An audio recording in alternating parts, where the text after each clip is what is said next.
crisis, we need to amend it. But who is supposed to amend the Constitution? Which body is, of course, mandated by a Constitution to actually, spearhead the amendment of the Constitution?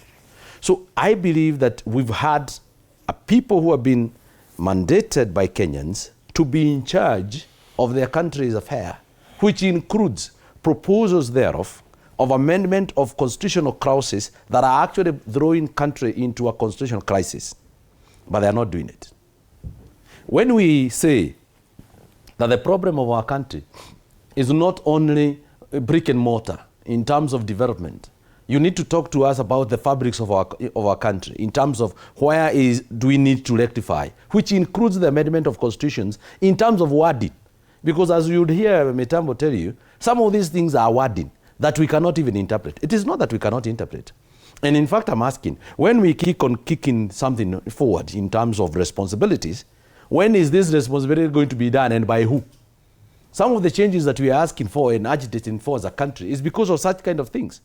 Because you find something as sensitive as boundaries delimitation that is actually affecting 26 constituencies within our country has not been done. Why? We did not have a properly constituted independent and electoral boundaries commission. Whose responsibility was it? The political class. So when we say that some of these responsibilities were supposed to be done by Parliament and they did not do it on time for whatever reason, we're saying that the Parliament has failed. When we say that the IEBC is supposed to actually look at all these clauses that are actually bringing in confusion and probably put it on a referendum to be conducted on the same day with the election, so that we may not even claim that we need any other budget. It's a matter of men and women thinking about our country from a positive side and looking at it, holistically, but on a long-term basis. So what do we foresee? For example, on this matter of delimitation, I come from a constituency that was affected. But if you remember, it was supposed to be delimited or reviewed based on population of 2019 census.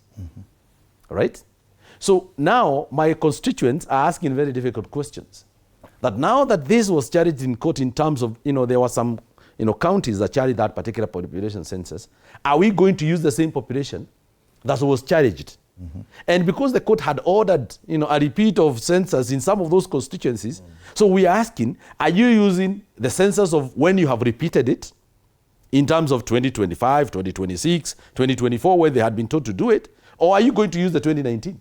Because in terms of population growth, even my constituency in Daragwa had already grown in terms of population. So when you are calculating the base of the population that determines whether you are below or above the base, then the Constitution has already qualified not to be delimited.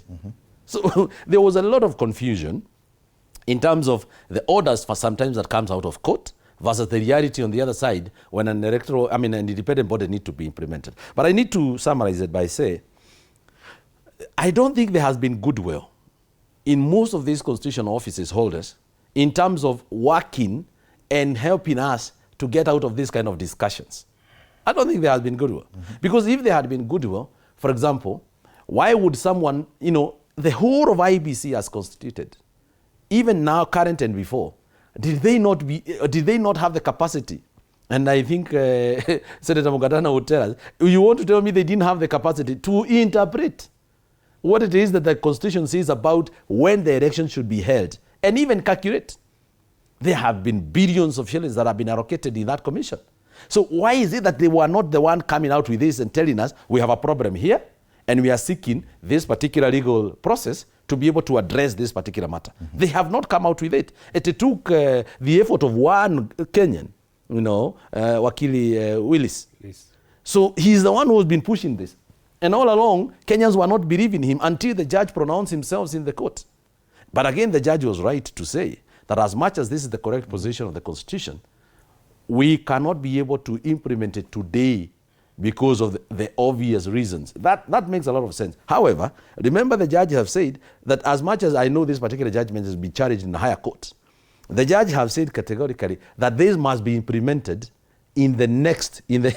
So in 2020, after 2027, we are not allowed to conduct our election. We should not assume, as it stands in the Constitution. So those elected next year might have those elected next year terms. must know that they have been elected for 4-year term, not 5. And that's a conversation many people are not having. Yeah. But that's the reality now. Because apparently this judgment, if this judgment stands or takes precedent in the preceding courts, those elected next year in 2027, there will be no election in 2032. The elections should be in 2031. Yes. You wanted to add something on that? I think Mheshimiwa Joe and myself have sat in these houses, and